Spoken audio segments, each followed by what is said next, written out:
ఈ తిరుప్పావై దివ్య వ్రతం మనం ఆచరించినట్లయితే మంచి ఆయుష్ని సంపదలు ఇస్తారని చెప్పి కృష్ణుడే చెప్పాడు అన్నమాట. సంపదలు అంటే డబ్బు ఐశ్వర్యం కాదు, ఆయన పరిపూర్ణ అనుగ్రహం మన పైన వెదజల్లితే అదే సంపద. ఇది ఎట్లా తెలుస్తుంది? అయితే మనకి మొత్తం ఈ తమిళ భాషణంలో 4000 భాషణములు, దాన్ని నాలాయన దివ్య ప్రబంధములు అంటారు. అందులో గోదాదేవి అనుగ్రహించిన 2 ఏంటది? తిరుప్పావై, ఇంకొకటి నాచియార్ తిరుముడి. కానీ ఆ నాచియార్ తిరుముడి కంటే తిరుప్పావై గొప్పది. ఎందుకంటే ప్రతిరోజు ఆలయంలో స్వామికి నైవేద్యం పెట్టే ముందు తిరుప్పల్లాండ్, తిరుప్పల్లేడిస్, తిరుప్పావై ప్రతి దివ్య దేశంలో ఖచ్చితంగా అనుసంధానం చేయవలసిందే. ఏ విధంగా సుప్రభాతం పాడుతారో ప్రతి క్షేత్రంలో స్వామి తిరుప్పావై ప్రతిరోజు అనుసంధానం చేసిన తర్వాత నివేదన జరుగుతుంది. అయితే ఇది ఎట్లా మనకి సంపదలను ఇస్తుంది అంటే, అక్రూరుడు వస్తాడు కంసుడి కొలువు నుండి కృష్ణుణ్ణి బలరాముణ్ణి తీసుకువెళ్ళడానికి. ఆ కంసుడు ధనుర్యాగాన్ని ఏదో చేస్తుంటే మా మేనల్ని తీసుకురామని చెప్పి అక్రూరుని పంపిస్తారు. ఎవరు? కంసుడు పంపిస్తాడు. అయితే ఇన్ని రోజులకు నా జన్మ ధన్యమైంది, ప్రతిసారి ఎవరిని పంపించినా తిరిగి వచ్చేవాళ్ళు కాదన్నమాట. ఈ రోజు నన్ను పంపిస్తున్నాడు, ఈ కంసుడి నోట్లో ఎప్పుడు నా పేరే వినబడుతుంది, ఒకసారి కృష్ణుడి దగ్గరికి వెళ్తే నన్ను అక్రూరాన్ని లేపుతాడు, కానీ కృష్ణుడి నోటిలో నా నామం వినిపిస్తూ నా జన్మ ధన్యం అయిపోతుందని చెప్పి అక్రూరుడు వెళ్తాడు అన్నమాట. వెళ్ళి అక్రూరుడు కృష్ణుడిని బలరాముని తీసుకొని వస్తాడు. తీసుకొని వచ్చిన వెంటనే ఆ మధురానగరంలో కాలు మోపిన వెంటనే అక్రూరు అంటాడు, స్వామి ఒకసారి మా ఇంటికి వేయించండి అంటారు. నువ్వు వెళ్ళు, మీ రాజుకు చెప్పి మేము వచ్చామని చెప్పి, మాకు దారిలో చిన్న పని ఉందని చెప్పి వీళ్ళు ఆ 4వ వీధిలో ఉండేటువంటి మాలాకారుడి ఇంటికి వెళ్తారు. ఎవరు? కృష్ణుడు బలరాముడు ఇద్దరు కూడా మాలాకారుడి ఇంటికి వెళ్తాడు. ఆయనకి కృష్ణుడు ఎవరో తెలియదు. వెళ్ళి ఒక్కసారి వెళ్ళే వెంటనే మాలాకారుడు, స్వామి మీరు అఖిలాండకోటి బ్రహ్మాండ నాయకుడు అని తెలిసింది నాకు, మీరు మా ఇంటికి వస్తే నేను సమర్పించుకుంటామని చెప్పి వెంటనే ఆ మాలాకారుడు ఏం చేస్తాడు, తన పనే మాలలు అల్లడం అన్నమాట. అయితే విష్ణు పురాణాలు చెప్తారు, ఈయన మాలలు అల్లడం ద్వారానే ఆయన ఎంతో కొంత సంపాదించుకునేవారు. పుష్పాలు అమ్మి డబ్బులు సంపాదించుకుని తన జీవితాన్ని గడిపేవాడు. కృష్ణుడు బలరాముడు వచ్చిన వెంటనే లేచి ఆయన చేతిలో ఉండే మాలని సమర్పించాడు. ఎవరు? మాలాకారుడు. వెంటనే కృష్ణుడు అంటాడు, నీకు మంచి సంపదలు ఆయుష్లు కలుగుగాక. ఏ లక్ష్మి అనేటువంటి భార్య నా దగ్గర ఉంటుందో రేపటి నుండి ఆమె నా దగ్గర ఉండదు, మీ ఇంట్లో ఉంటుందని చెప్పి నీ వంశమంతా కూడా పరిపూర్ణ ఆయుష్యతోని ఆరోగ్యంతో అనుగ్రహింపబడుగాక అని చెప్పి కృష్ణుడు ఆ మాలాకారుని అనుగ్రహిస్తాడు. ఆయన ఏమైనా అడిగాడా? ఏమీ అడగలేదు, వెంటనే అనుగ్రహించాడు. కనుక మనమందరం కూడా రోజు స్వామికి 30 మాలలు సమర్పిస్తున్నాం. ఏమి మాలలు అవి? తిరుప్పావై దివ్య ప్రబంధం అనేటువంటి మాల. ఎన్ని మాలలు పాడింది? పూమాల, పామాల. అంటే పామాల అంటే పాటలు, 30 పాటలు పాడింది. తాను స్వామికి తులసి మాలను సమర్పించింది. నేరుగా సమర్పించిన గోదాదేవి తన తండ్రి పెరియాళ్వార్ల ద్వారా ఆ రంగనాథ స్వామికి సమర్పించిందంటే భాగవతోత్తముడి ద్వారా సమర్పిస్తేనే రంగనాథుడు కనిపించి గోదాదేవిని పెళ్లి చేసుకున్నాడని చెప్పి మనకి తెలుస్తుంది. కనుక భాగవత సమాశ్రయం గొప్పది. మనం అందరం కూడా సెల్ ఫోన్లో ఫోటో తీసుకుంటాం. మామూలుగా ఫోటో తీసుకుంటే మన అందంగా ఉన్న ముఖం కూడా కాస్త అంత అందంగా కనిపించదు ఫోటో. అది అందంగా కనిపించాలంటే ఏం చేస్తాం? మనం వెంటనే ఫ్లాష్ లైట్ ఆన్ చేస్తాం. ఆ ఫ్లాష్ లైట్ ఆన్ చేస్తే ఏమవుతుంది? మన ముఖం నల్లగా ఉన్నా బాగా తెల్లగా కనిపిస్తుంది. అంటే మనం ఆచార్యుని కనుక ఆశ్రయిస్తే ఆ ఫ్లాష్ లైట్ ద్వారా మన ముఖం ఎంత అందంగా కనిపిస్తుందో పరమాత్మ దగ్గర కూడా మనం యొక్క కోరికలు కూడా మన శరీరం కూడా అంతే అందముగా కనిపించి మనం అనుగ్రహిస్తాడు. కనుక ఈ భాగవత సమాశ్రయం చేయాలని చెప్పి ప్రతిరోజు ఒక్కొక్క గోపికను మేలుకొలుపుతూ ఉంది. ఇవాళ గోపిక చేరుకున్నానంటాడు. ఈమె ఎట్లా ఉందంటే, నేను కృష్ణుడి కోసం వ్రతం చేయడం కాదు, ఆయనే నా వద్దకు రావాలి. మనం భగవంతుని ఆశ్రయించేటువంటి అధికారం మనకెక్కడిది? నిజంగా ఆయనకి మనపైన ప్రేమ ఉంటే ఆయనే రావాలి, నా దగ్గర ఉండాలి, ఆయనే నా కోసం వ్రతం చేయాలని చెప్పి ఇవాళ గోపిక హాయిగా నిద్రిస్తుంది, భగవత్ కళ్యాణ గుణాలను అనుభవిస్తుంది. ఇన్ని గోపికలలో కృష్ణుడి యొక్క సౌందర్యము, కృష్ణుడి యొక్క కళ్యాణ గుణములు పరిపూర్ణంగా ఎరిగినటువంటిది ఈ గోపిక అన్నమాట. అంటే భగవద్గీత అంతా కూడా కృష్ణ పరమాత్మ అర్జునుడికి ఉపదేశించాడు. భగవద్గీతలో 3 సార్లు ఏడుస్తాడు అర్జునుడు. ఎన్నిసార్లు? 3 మార్లు ఏడుస్తాడు అన్నమాట.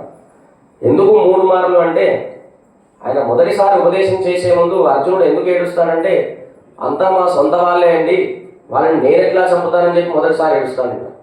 అయితే కృష్ణుడు అంటాడు, నీవు చంపకపోయినా ఎప్పుడో ఒకసారి వారి శరీరాన్ని వదిలిపెట్టవలసిందే, కనుక ఆత్మస్వరూప జ్ఞానం తెలుసుకో అని చెప్పి కృష్ణుడు కొన్ని అధ్యాయాలు ఉపదేశం చేసిన తర్వాత అప్పుడు కాస్త శోకం తగ్గుతుంది. మరలా ఇంకొకసారి ఏడుస్తాడు. అయితే కృష్ణుడు చెప్తాడు, లోకంలో రెండు గొప్ప సంపదలు ఉంటాయి, అది దైవ సంపద, ఇంకొకటి అసుర సంపద. ఎన్ని సంపదలు? దైవ సంపద, అసుర సంపద. దైవ సంపద అంటే భగవంతుడే నన్ను అనుగ్రహించేవాడు, నా భారమైంత ఆయనపైనే పెట్టేటువంటి సంపదని దైవ సంపద అంటారు. అసుర సంపద అంటే నన్ను నేనే రక్షించుకోగలను అనేటువంటి అహంకారం కలిగిన సంపదను ఏమంటారు? అసుర సంపద అంటారు. అప్పుడు కృష్ణుడు అంటాడు, అర్జునుడు అంటాడు, స్వామి మీరు రెండు చెప్పారు కదా, దీంట్లో నేను దేనికి చెందినవాడిని? నేనే నీ దగ్గరికి వచ్చాను కాబట్టి నీవు దైవ సంపద చెందినవాడిని. అప్పుడు ఇంకొకసారి ఏడుపు తగ్గిస్తాడు.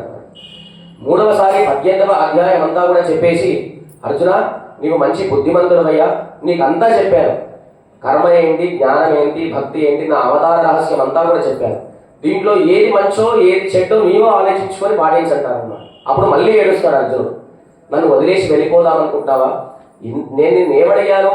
నాకు మంచి ఏంటో చెడ్డేంటో నీవే చెప్పు, కానీ నీవు నన్ను ఆలోచించుకోమంటున్నావు ఏంటి అంటే, సరే సర్వధర్మాన్ని పరిత్యజ్య మామేకం శరణం కదా, నీవు కర్మ జ్ఞాన భక్తి ఏది ఆచరించినా అది నా కోసమే ఆచరించు అని చెప్పి ఆనాడు కృష్ణుడు అర్జునుడికి ఏ విధంగా ఉపదేశించాడో ఇవాటి గోపిక కూడా ఆయనే రావాలి అని చెప్పి ఏకాంతముగా కృష్ణ సౌందర్యాన్ని అనుభవిస్తుంది లోపల గోపిక. వీళ్ళందరూ కూడా ఆమెను మేలుకొల్పై ప్రయత్నం చేస్తున్నారు అనమాట. కనర్తిలం కత్తెరుమై కండ్రు కిరంగి నినైత్తు ములై వరే నిన్రుపాల్ శోరా ననత్తిల్లం షేరార్కం నచ్చల్వం తంగాయ్. మామూలుగా ఈ తిరుప్పావై పాశురాల్లో కొన్ని పాశురాలకు స్టార్ గుర్తుంటుంది కదా, అవునా కదా? దాన్ని విశేష పాశురాలు అంటారు. కానీ ఇది విశేష పాశురం అండి కాదా? ఇది కూడా విశేష పాశురం అంటారు అనమాట. అది ఎందుకో నేను తర్వాత చెప్తాను. అయితే నిన్నటి రోజున ఏ గోపికను మేలుకొల్పారంటే, ఆ గోపిక యొక్క అన్నగారు తన ధర్మాన్ని పాటించేవారు అనమాట. గోపాలుల యొక్క ధర్మం ఏమిటి? గోవులు కాయడం, పాలు తిరగడం. ఆ గోవుల లాంటి వాళ్ళే ఆచార్యులు కనుక ఏ శిష్యులు వచ్చినా వెంటనే అనుగ్రహించేటువంటి స్వరూపం కలిగినటువంటి గోపికను మేలుకొల్పారు నేటి రోజున. ఇవాటి రోజున ఎటువంటి వాళ్ళంటే, ఇవాటి రోజున గోపిక యొక్క అన్నగారు తన ధర్మాన్ని విడిచిపెట్టి తన ఏదైతే ఆశ్రమవర్ణ ధర్మం ఉంటుందో ఎప్పుడు పట్టించుకునేవాడే కాదన్నమాట. అది ఎప్పుడు కృష్ణుడితోనే తిరిగేవాడు కనుక ఆయన పేరు శ్రీద్రాముడు. ఏం పేరు? ఇవాళ గోపిక యొక్క అన్నగారి పేరు శ్రీద్రాముడు. ఆయన కృష్ణుడి యొక్క అంతరంగ మిత్రుడు, అంటే ప్రాణ స్నేహితుడు. కృష్ణుడు ఎప్పుడు కూడా ఆ శ్రీద్రాముడి పైన చెయ్యి వేసుకొని భుజం పైన చెయ్యి వేసి అడవికి వెళ్ళేవారు అన్నమాట. అయితే అడవికి వెళ్ళినప్పుడు ఈయన ఎప్పుడు కృష్ణుడితోనే ఉండేవాడు కనుక సాయంత్రం అడవి నుండి వచ్చిన తర్వాత ఆ లేగదూడలన్నీ కూడా ఆ గోశాలకు కట్టేవాడు అన్నమాట. కట్టిన తర్వాత ఏం చేయాలి? ఆవుల్ని ఆ గుట్టల్లో కట్టిన తర్వాత ఏం చేయాలి? తెల్లవారుజామునే పాలు పితకాలి. ఇది పితకడం మర్చిపోయాడు ఈయన. ఎందుకు? ఎప్పుడు కృష్ణుడి పక్కనే ఉండేవాడు కనుక ఆ పాలు పిండే సమయంలో కూడా కృష్ణుడి దగ్గరే ఉండేవాడు. ఇవాళ మేలు కొలిపేటువంటి గోపిక యొక్క అన్నగారు. ఆ పాలు పిండకపోవడం వలన ఆ దూడలకు బాగా శిరములు బాగా పెద్దగా అయిపోయి ఇంకా ఎవరైనా వచ్చి పాలు పిండుతారా అని చెప్పి బాగా బాధగా ఉంది. సాధారణంగా బర్రెలు దూడలు దూరంగా కట్టేస్తారు కదా. ఎందుకంటే సాధారణంగా చిన్నపిల్లలకి ఏ పాలు తాపుతారు? ఆవు పాలు తాపుతారు. అంటే గేదె పాలు తాగితే అజీర్తి అవుతుందని చెప్పి ఆ దూడల్ని కూడా దూరంగా కట్టేస్తారు. అయితే ఆ ఆవులన్నీ కూడా ఆ గేదెలన్నీ కూడా ఏమనుకుంటాయంటే, నిజంగా దూడలు వచ్చి తన శిరముల కింద నాలుగని పెట్టి తాగుతున్నట్టుగా భావిస్తూ పెద్ద పాలవర్షాన్ని కురిపించాయి అన్నమాట. అయితే గొప్ప సంపదలు కలిగిన దాన నచ్చల్వంతంగా అని అంటున్నా. కనత్తిలం కత్తరిమై కన్నుక్కిరంగి నినైత్తు మురైవరియే నిన్రుపాల్ శోరా. నీకు గొప్ప ఆశ్రమ ధర్మాన్ని పాటించేవాళ్ళు, కానీ నీ ధర్మాన్ని నీ విడిచిపెడుతున్నావు గోపిక అని చెప్పి వీళ్ళందరూ కూడా అంటున్నారు. నిజంగా నీవు ఎటువంటి దాని అంటే శూర్పణఖ లాంటి దాన్ని. ఎందుకు? శూర్పణఖ ఏం చేస్తుంది? రాముడిని వెళ్ళి మోహిస్తుంది. అలా రాముడు కాదంటే రాముడు లక్ష్మణస్వామిని చూపిస్తాడు. ఇద్దరిని కాదని చివరిద్దరు కూడా ముక్కు చెవులు కోస్తారు. వెంటనే శూర్పణఖ ఎక్కడికి వెళ్తుంది? ఎక్కడికి వెళ్తుంది? రావణాసురుడి దగ్గరికి వెళ్తుంది. కరదూషణాదుల దగ్గరికి వెళ్తుంది. కరుడు, దూషణుడు, త్రిశేషుడు దగ్గరికి వెళ్తుంది. వాళ్ళు మొత్తం 14,000 మంది. వారిని సంహరిస్తాడు రామచంద్ర స్వామి. అయితే మారీచుడు చెప్తాడు రావణాసురుడికి, రాముడు సాధారణమైన వ్యక్తి కాదయ్యా, రా అనే శబ్దం వినిపిస్తే నేను భయపెడతాను, ఆయన జోలికి వెళ్ళి తస్మాత్ జాగ్రత్త అని చెప్పి మారీచుడు హితబోధ చెప్పి ఒకసారి రావణాసురుడు పంపించేస్తాడు. అయితే శూర్పణఖ ఏం చేస్తుందంటే రావణాసురుడిని ప్రేరేపిస్తుంది. రాముడు పక్క ఒక అందమైన స్త్రీ ఉంది సీత, ఆమె నీకు బాగా జోడీ ఉంటుందని చెప్పి ఆ రావణాసురుడిని ప్రేరేపిస్తే అప్పుడు ఏం జరుగుతుంది? రామరావణ యుద్ధం జరుగుతుంది. తద్వారా ఏమవుతుంది? సీతారాములు ఏ విధంగా దూరం అయిపోతారో కొంతకాలం, నీవు కూడా శూర్పణఖ లాంటి దాన్ని కృష్ణుని నీవు ఏకాంతంగా అనుభవిస్తున్నావు. ఆ కృష్ణుని నీవు కనుక మాకు ఇవ్వకపోతే ఆనాడు శూర్పణఖ సీతారాములు ఏ విధంగా వేరు చేసిన అటువంటి పాపం నీకు కూడా అంటుతుందని చెప్పి అంటున్నారు అన్నమాట. బయట ఉండేటువంటి గోపికలు లోపల పడుకున్నటువంటి గోపికతో. అయితే ఇక్కడ ఇంకొకటి అంటున్నారు, నా చల్వంతంగా అంటే గొప్ప సంపదలు కలిగిన దానా, గొప్ప సంపదలు కలిగిన ఓ గోపాలకుడి యొక్క చెల్లెలా అంటున్నారు. ఏంటంటే వీళ్ళ సంపద? ఏం సంపద వీళ్ళకి? గోవులే సంపద. ఆ వచ్చిన ఆవు పాలు అమ్మితే కాస్త సంపద వస్తుంది, అది బాహ్యమైనటువంటి సంపద. కానీ ఇక్కడ గొప్ప సంపద కలిగిన దానా అంటే నీవు నీ పక్కనే కృష్ణుడు ఉన్నాడు, అదే గొప్ప సంపద. అరణ్యంలో రాముడు వెనకాల లక్ష్మణస్వామి వెళ్తుంటే వాల్మీకి మహర్షి అంటాడు, లక్ష్మణో లక్ష్మీవర్ధన అంటాడు. అంటే లక్ష్మీవర్ధనుడు అంటే నిజంగా లక్ష్మణస్వామి రాజ్యాన్ని విడిచిపెట్టాడు, భార్యని వదిలేశాడు, తల్లిని వదిలేశాడు. ఏం చేశాడు? రాముడి వెనకాలే వెళ్ళాడు. కనుక ఆయన ఎవరు? లక్ష్మణో లక్ష్మీవర్ధన. ఎప్పుడు రాముడు పక్కనే ఉండేవాడు కనుక ఆయన లక్ష్మీ సంపన్నం కలిగిన వాడు. మరి భరతుడు ఎటువంటి వారు? ఆయన లక్ష్మీ సంపన్నుడు కాదు, ఎందుకంటే చాలా కాలం దూరంగా ఉన్నాడు. అంతేకాకుండా 1000 సంవత్సరాలు ముసలికి ఏనుకి యుద్ధం జరుగుతుంది, అవునా కాదా? గజేంద్ర మోక్షం అంటారు కదా. 1000 సంవత్సరాలు యుద్ధం జరిగినప్పుడు ఆ ఏనుగు అనుకుంటుంది నా బంధువులందరూ కూడా వచ్చి రక్షిస్తారనుకుంటుంది. చివరిలో ఓపిక నశించిన తర్వాత ఆలు అన్ని కూడా అక్షరాలు కూడా నోటికి బయటికి రాకపోతే అక్షరాలన్నీ కూడా దగ్గర చేసి ఒక్కసారి స్వామిని పిలిచిన వెంటనే స్వామి వస్తాడు. అప్పుడు ఆ గజేంద్రుడిని సతు నాగవర శ్రీమాన్ అంటారు. ఎందుకు శ్రీమాన్ అంటే భగవంతుడినే ఆశ్రయించింది కనుక ఆమె శ్రీమాన్ అని అంటారు. విభీషణుడు ఏం చేస్తాడు? తన భార్యని వదిలేస్తాడు, లంకా నగరాన్ని వదిలేస్తాడు, అందరినీ వదిలేసి ఆకాశానికి ఎగురుతాడు, వచ్చి రామచంద్ర స్వామిని శరణు కోరుతాడు. అప్పుడు వాల్మీకి అంటాడు అంతరిక్ష గద శ్రీమాన్ అంటాడు. ఏంటి శ్రీమాన్ అంటే? శ్రీ అంటే ఏమిటి? ఇది ఐశ్వర్యం, డబ్బు కాదు. ఎప్పుడు కూడా నేను స్వామి దగ్గరగా ఉండడమే శ్రీమంతుడు. అయితే రామచంద్ర స్వామి ఎంత ఔదార్య గుణమో ఈ భాషణం ద్వారా తెలుస్తుంది అనమాట. ఈ భాషణలో రామున్నే కీర్తిస్తారు వీరందరూ కూడా. ఎంత ఔదార్య గుణం అంటే ఆ విభీషణుడు వస్తాడు పైనుండి, వచ్చిన వెంటనే రాముడు అందరినీ అడుగుతాడు, ఈయన్ని మనం చేర్చుకోవద్దా వద్దా మన దాంట్లో అంటే అందరు కూడా వద్దు వద్దు వద్దు అంటారు. వద్దనంటారు. చివరిలో సుగ్రీవుడిని పంపిస్తారు. ఎవరు? రాముడు. ఆయన తీసుకొని రమ్మంటాడు. సుగ్రీవుడు కొంత దూరం వెళ్ళిన తర్వాత సుగ్రీవా నీ దగ్గరకు వచ్చేయగా నిజంగా రావణాసురుడే విభీషణుడి యొక్క మాయ రూపంలో వస్తే వాడిని కూడా తీసుకొని రా, ఎందుకంటే వాడిని శరణాలని కోరుతానన్నాడు కదా. అప్పుడు వీళ్ళందరూ కూడా అంటారు, స్వామి మన విభీషణుడికి ఏమో నీవు లంకారాజ్యం ఇస్తావు, మళ్ళీ నిజంగా రావణాసురుడు వస్తే ఏమిస్తావు? 14 సంవత్సరాల తర్వాత అయోధ్య నాకు వస్తుంది కదా, ఆ అయోధ్య నగరాన్ని రావణాసుడికి ఇచ్చేస్తానంటారు. అంత గొప్ప ఔదార్యం గుణం కలిగిన రాముడిని కీర్తిస్తున్నాడు ఇవాళ భాషలో. గొప్ప సంపదలు కలిగిన ద్వారా నచ్చెల్వంతంగా అంటే సంపదలు కలిగిన ఒక చెల్లెలా అంటున్నాడు. అది ఇవాళ భాషణం ఎందుకు విశేషం అంటే రామానుజుల వారు అవతరించిన క్షేత్రం ఎక్కడండి? శ్రీపెరుంబూదూరు. ఆ శ్రీపెరుంబూదూరులో ఇవాళ భాషణానికి గొప్ప గొప్ప విశేష ప్రసాదాలు నైవేద్యం పెడతారంట స్వామి. ఈ భాషణాలు 2 సార్లు విజ్ఞాపన చేస్తారు. ఎందుకు? గొప్ప సంపదలు కలిగిన ఒక చెల్లెలా, గొప్ప సంపదలు ఉన్న ఒక గోపాలకుడి యొక్క చెల్లెలా అంటున్నారు. మరి మన గోదాదేవికి అన్నగారు ఎవరు? రామానుజుల వారి యొక్క చెల్లెలు కనుక ఇవాళ గోపిక కూడా అటువంటి గొప్ప సంపదలు కలిగిన చెల్లెలా అని కీర్తిస్తున్నారు. కనుక ఇవాళ కూడా విశేష భాషణం అని చెప్పి శ్రీపెరుంబూదూరులో పెద్ద ఉత్సవం చేస్తారన్నమాట. అయితే నచ్చల్వంతంగాయ్ అని చెప్పి లక్ష్మణో లక్ష్మీవర్ధన సతు నాగవర శ్రీమాన్ అంతరిక్షగత శ్రీమాన్. మనం ఎప్పుడు కూడా భగవంతుడి దగ్గరగా ఉంటే అదే శ్రీమంతుడు. అయితే ఆ వనవాసం అంతా పూర్తయిన తర్వాత ఆంజనేయ స్వామి చెప్తాడనమాట, రామచంద్ర స్వామి సీతాదేవి లక్ష్మణ స్వామి పుష్పక విమానాన్ని అధిరోహించి వస్తున్నారని చెప్తే ఆ భరతుడు ఏం చేస్తాడంటే చుట్టూ ఉండేటువంటి మంత్రుల్ని ఒక వైద్యుడిని కూడా తీసుకెళ్తాడు. ఎవరు? భరతుడు ఎవరిని తీసుకెళ్తాడు? ఒక డాక్టర్ని తీసుకెళ్తాడు పుష్పక విమానంలోకి.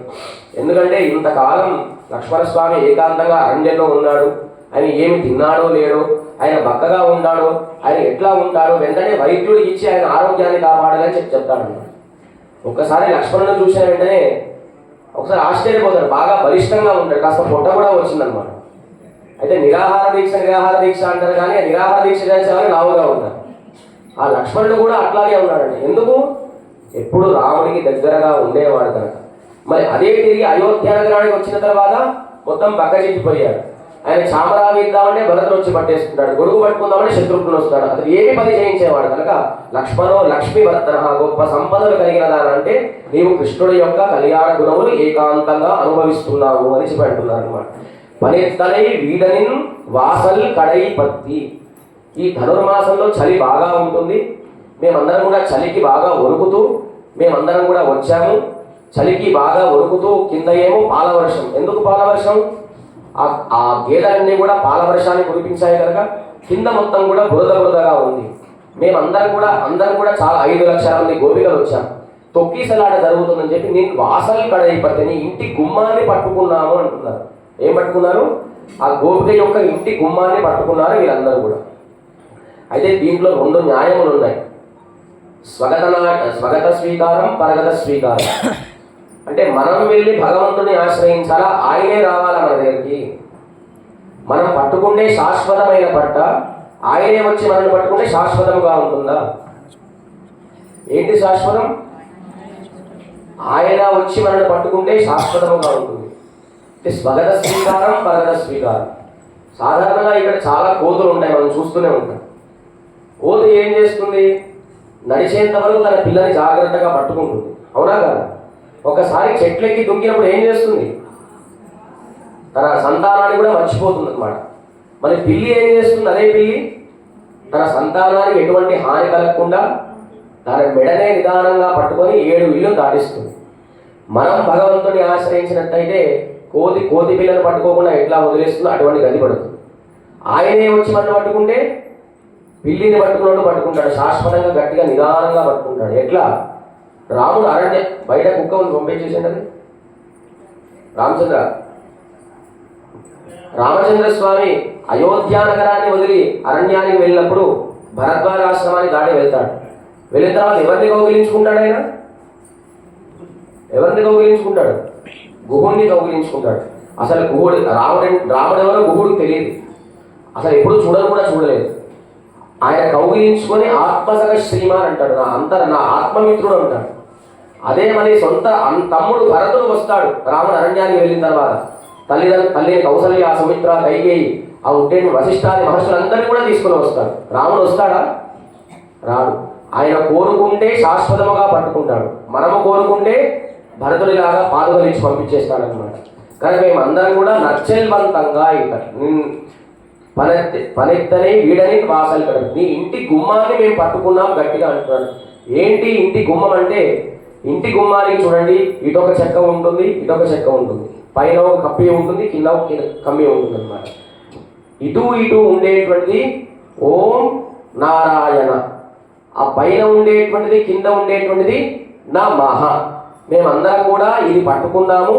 నమః అంటే నాది కాదు, అంటే అహంకారం తొలగడానికి నీ ఇంటి గుమ్మాన్ని పట్టుకున్నాం. ఇంటి గుమ్మం ఏమిటి? అష్టాక్షరి మంత్రం. ఆ మంత్రం అనుసంధానం చేస్తే లోపల ఉండేటువంటి గోపిక మేలుకొల్పి కృష్ణ దర్శనం కలుగుతుందని చెప్పి మేమందరం నేను వాసల్ కడైపత్తి దాన్ని గట్టిగా పట్టుకున్నాం. అంతేకాకుండా ఆంజనేయ స్వామి సుందరకాండలో అశోకవనాన్ని అంతా బంధనం చేసినప్పుడు ఏం చేస్తాడైనా? ఒక్కొక్కసారి ఒక్కొక్కరిని చంపినప్పుడు తోరణాన్ని ఎక్కుతాడు. ఎక్కి ఏం చెప్తాడు? దాసోహం కోసలేంద్రస్య రామస్య కృష్ణకర్మణ హనుమాన్ శత్రు సైన్యానాం నిరంతా మారుతాత్మక. అంతవరకు ఎప్పుడు కూడా నేను రామదాసుని ఎక్కడ కూడా చెప్పాడు ఆంజనేయ స్వామి, కేవలం సుందరకాండలో మాత్రమే చెప్తాడు. ఎందుకు దాసుడు అంటాడు? నమః అంటాడు. ఓం రామాయ నమః అంటాడు. అంటే ఇది నేను చేయట్లేదు, మా రాముడు నాతో చేయిస్తున్నాడు చెప్పి అహంకారం తొలగాలంటే ఏం చేయాలి? అష్టాక్షరి మంత్ర ఉపదేశం పొందాలి, తద్వారా పారాయణం చేయాలి, తద్వారా ఆచార్య సమాచరణం ద్వారా భగవద్ అనుగ్రహం పొందాలని చెప్పి నేను వాసలి కడైపత్తి గట్టిగా పట్టేసుకున్నానని చెప్పి అంటున్నాడు అనమాట. తర్వాత శిలద్దినాలు తెన్నిలంగై కోమానే చెత్త. వీరు ఎంతసేపు పిలిచినా, ఎంత కృష్ణనామం చెప్పినా కూడా ఆ గోపిక బయటికి రావట్లేదు. ఇక వాళ్ళకి విసుగొచ్చేసి రామనామం ప్రారంభించారన్నమాట. శిలద్దినాలు తెన్నిలంగై కోమానే చెత్త మనత్తు కినియానై పాడవు. మనసుకు ఆనందాన్ని కలిగించేటువంటి నామం ఏమిటి? రామనామం. కృష్ణ రాయాలని కూడా ఎట్లా రాస్తారు? ముందు కా రాయాలి, దానికి రకారం రాయాలి, తర్వాత షా రాయాలి, తర్వాత కింద నా పెట్టాలి. రామ రా రాసి మా రాస్తానికి దీర్ఘ దానికి కింద అనాలేదు ఏం లేదు. కానీ రెండు కూడా గొప్ప నామాలే. అంటే అందుకనే రామనామము రమ్యమైనది రామనామం. అటువంటి రమయతీతి రామ, రమతేతి రామ, రమంతే అత్తైవ యోగిన రామ. రామ అంటే ఆనందాన్ని కలిగించేవాడు, ఆనంద స్వరూపుడు, ఆనందమే రాముడు. అంతేకాకుండా సాక్షాత్తు కృష్ణుడు కూడా ఒప్పుకున్నాడు రామనామం గొప్పదని. ఎక్కడ ఒప్పుకున్నాడండి? కృష్ణ పరమాత్మ కూడా రామనామమే గొప్పది అని చెప్పి ఆయన కూడా ఒప్పుకున్నాడు. ఎక్కడ? విష్ణు సహస్రనామం చివరి శ్లోకం ఏమిటి? శ్రీరామ రామ రామేతి రమే రామే మనోరమ. ఆ భీష్మ పితామహుడు చెప్పినప్పుడు ఆయన చేతులు కట్టుకొని వింటాడు. చివరిలో ఈ 1000 నామాలు పారాయణం చేయకపోయినా ఒక్క నామం చెప్తే ఏం ఫలం వస్తుంది? 1000 నామాల ఫలం వస్తుంది చెప్పి సరే కృష్ణుడు దాని మీద సంతకం పెట్టేశాడు అనమాట. శ్రీరామ రామ రామేతి రమే రామే మనోరమ. మళ్ళీ 3 సార్లు రామ అంటే 1000 నామాలు ఎట్లా ఫలం వస్తుంది? ఒక విషయం చెప్తే దానికి ఏదో ఉండాలి కదా. రామ రామ రామ అని 3 సార్లు అంటే 1000 నామాలు చేసిన ఫలం ఎట్లా వస్తుంది? యా రా లా వా మా. ఈ 5 అక్షరాలు రా ఎక్కడ ఉంటుంది? 2వ అక్షరం. మా 5వ అక్షరం. రామ రామ రామ. 2 × 5 10. 10 10ల 100. 100 10ల 1000. కనుక ఒక్కసారి రామ రామ రామ అని 3 సార్లు నామం జపం చేసినట్లయితే సహస్రనామ ఫలమంతా కూడా దక్కుతుందని చెప్పి సాక్షాత్తు ఈశ్వరుడికి పార్వతీదేవికి ఈశ్వరుడు ఉపదేశించాడు. అదే గొప్పదని చెప్పి మన కృష్ణ పరమాత్మ కూడా భీష్మ పితామహుడు చెప్తే చేతులు కట్టుకొని విన్నాడు అనమాట. అటువంటి మనస్సు కినియాలై మనసుకు బాగా ఆనందాన్ని ఇచ్చేటువంటి నామం ఏమిటి? శ్రీరామనామం. అందుకని అయోధ్యానగరంలో అందరూ కూడా రామో రామో రామో ఇది ప్రధాన అభవం కదా. ఎప్పుడు రామ రామ రామ శబ్దం తప్ప వేరే శబ్దమే వచ్చేది కాదు. అటువంటి రాముడు ఏం చేశాడు? సీతాదేవి కోసం ఆ దక్షిణం వైపు ఉండేటువంటి లంకానగరంలో అహంకార గర్వ పర్వ మస్తకుడైనటువంటి రావణాసురుణ్ణి సంహరించాడు. ఎవరి కోసం సంహరించాడు? సీతా అమ్మవారి కోసం. మరి కృష్ణుడు ఎప్పుడూ గోపికలను ఏడ్పించేవాడే అనమాట. అంటే కృష్ణుడు ఎటువంటి వాడంటే ఆయన రాత్రి కూడా 3 గంటలకు దొంగతనానికి వెళ్ళేవాడు అనమాట. అయితే ఈయన వస్తాడని చెప్పి అందరికీ తెలిసి ఆ వెన్నని ఏం చేసేవారని మిరపకాయల బుట్టలో పెట్టేవారు అనమాట. సరే ఏదో కాస్త ఘాటు తగులుతుంది, ఈయన తింటే ఈయన నోటికి కూడా ఘాటు కలుగుతుంది, వెంటనే పట్టుకోవచ్చు అని చెప్పి. అయితే ఈయన సామాన్యుడు కాదు, ఈయన చీకట్లో వెళ్తాడు కనుక ఈయన నేత్రములే సూర్యచంద్రుడు. ఆ ప్రకాశానికి వెన్నను తినేవాడు అనమాట.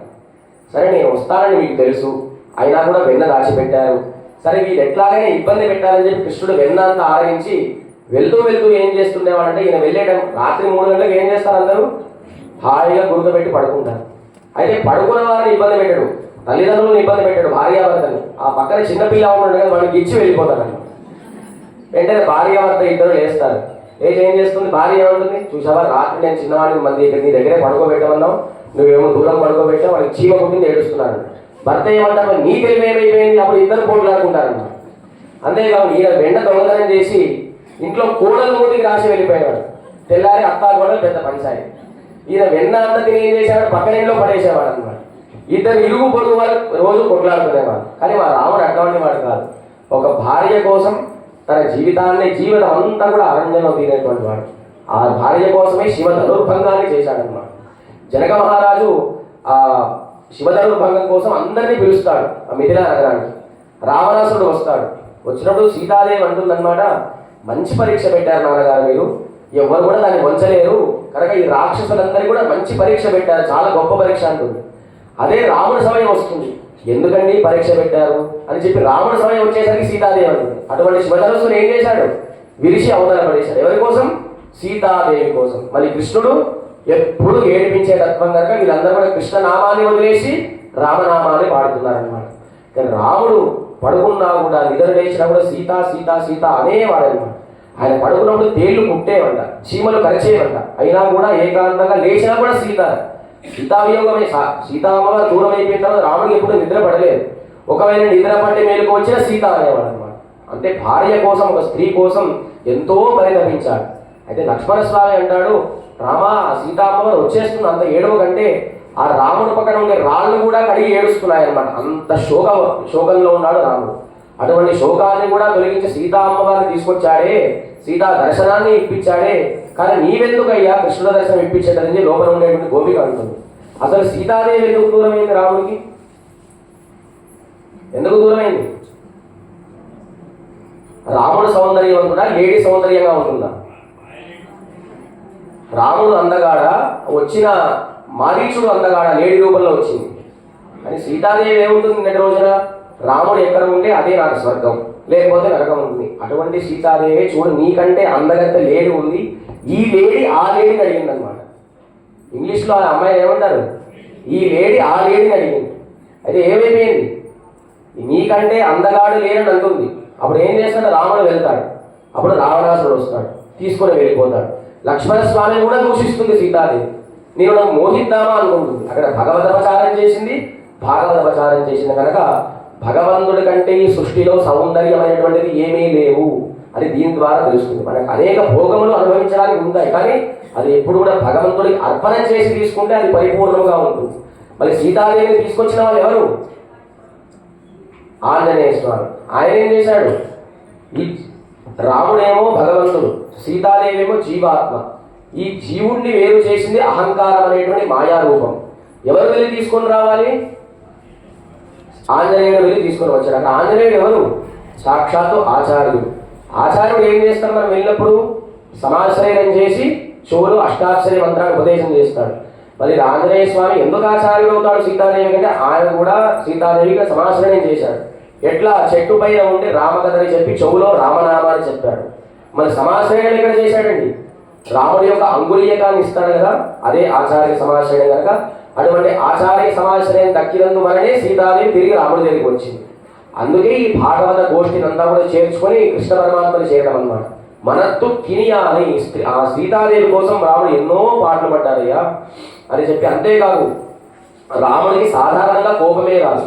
నిజంగా కోపం వచ్చిందా భక్తుల్ని ఎవరైనా అంటే అది వెంటనే కోపం వస్తుంది.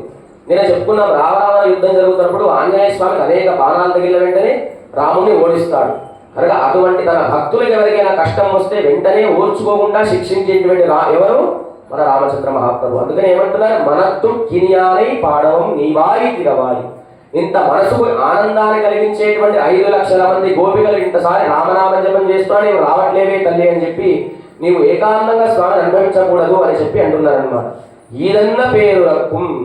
ఇది ఏమిటి? పెద్ద నిద్ర కుంభకర్ణులాగా పడుకుంటున్నావా? లక్ష్మణ స్వామి యొక్క భార్య ఊర్మిళలాగా నిద్రిస్తున్నావా అని అంటున్నారు. అటువంటి నిద్ర పోకూడదు.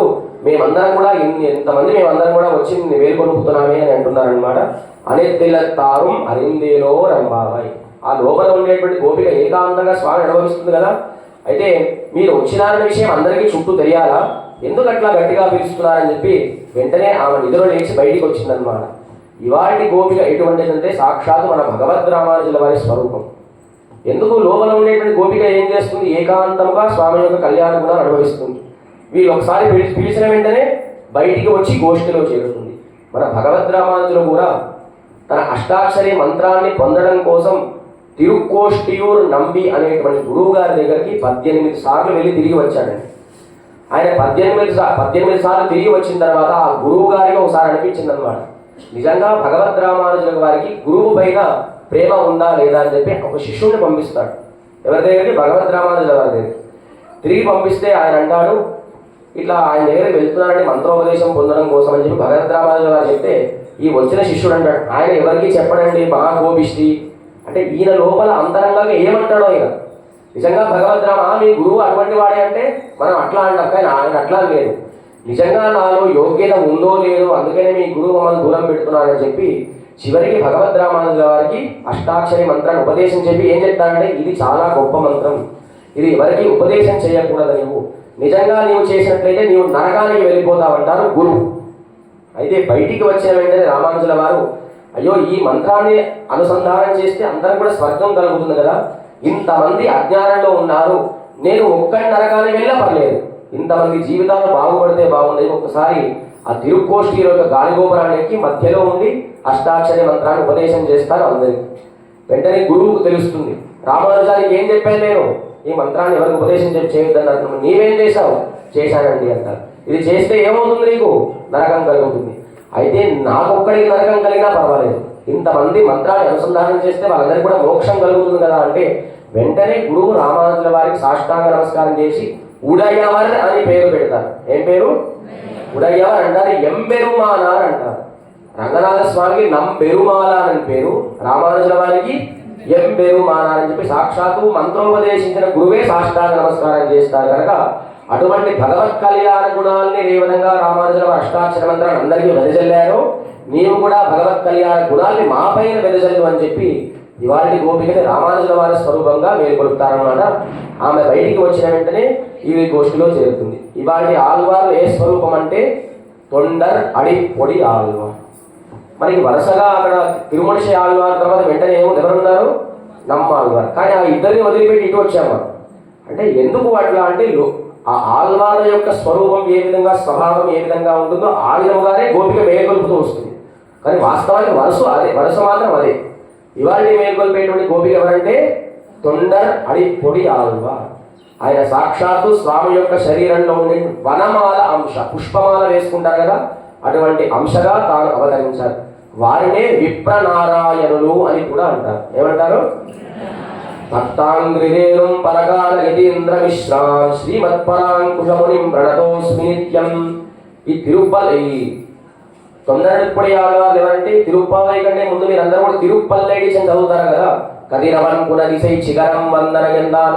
అది ఏ విధంగా వెంకటేశ్వర స్వామి కౌసల్య సుప్రజారామాన్ని సుప్రభాతం పాడతారు, రంగనాథుడికి సుప్రభాతం అనుగ్రహించిన వారు ఈ తొండర్ అడిపొడి ఆళ్వార్. వీరు ఏమనుకుంటారు? ఎప్పుడు కూడా భక్తుల యొక్క పాద ధూళి నా శిరస్సు మీద పడాలని. భక్తాంగ్రిరేణు, భక్తుల యొక్క పాదాల యొక్క అంగ్రిరేణు దుమ్ము ఎప్పుడు కూడా నా పైన పడితే అదే నాకు మోక్షం అనేటువంటి వారు ఏ ఆళ్వార్లు? తొండర్ అడిపొడి ఆళ్వార్.